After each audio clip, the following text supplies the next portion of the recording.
Welcome to Data Science Methodology 101, From Understanding to Preparation, Data Preparation Case Study. In a sense, data preparation is similar to washing freshly picked vegetables insofar as unwanted elements, such as dirt or imperfections, are removed. So now let's look at the case study related to applying data preparation concepts. In the case study, an important first step in the data preparation stage was to actually define congestive heart failure. This sounded easy at first, but defining it precisely was not straightforward. First, the set of diagnosis-related group codes needed to be identified, as congestive heart failure implies certain kinds of fluid buildup. We also need to consider that congestive heart failure is only one type of heart failure. Clinical guidance was needed to get the right codes for congestive heart failure. The next step involved defining the readmission criteria for the same condition. The timing of events needed to be evaluated in order to define whether a particular congestive heart failure admission was an initial event, which is called an index admission, or a congestive heart failure-related readmission.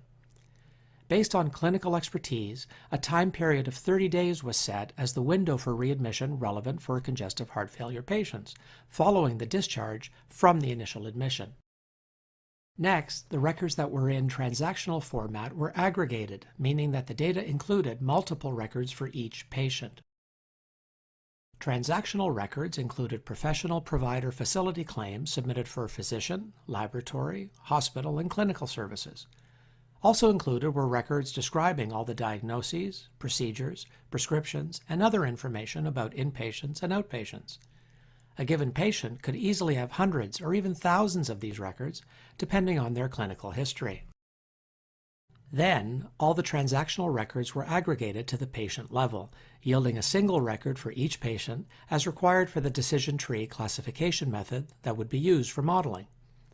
As part of the aggregation process, many new columns were created representing the information in the transactions. For example, frequency and most recent visits to doctors, clinics and hospitals with diagnoses, procedures, prescriptions, and so forth.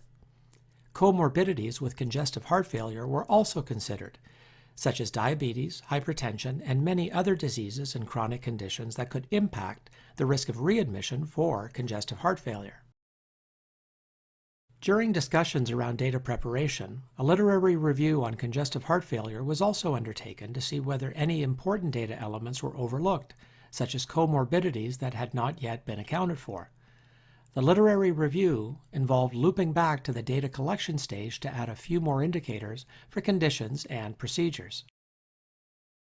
Aggregating the transactional data at the patient level meant merging it with the other patient data, including their demographic information, such as age, gender, type of insurance, and so forth.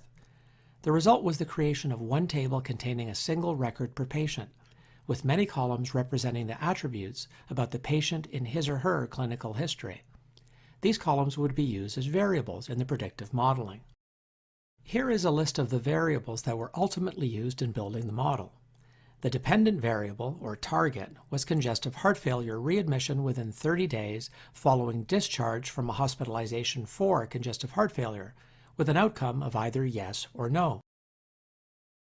The data preparation stage resulted in a cohort of 2,343 patients meeting all of the criteria for the case study.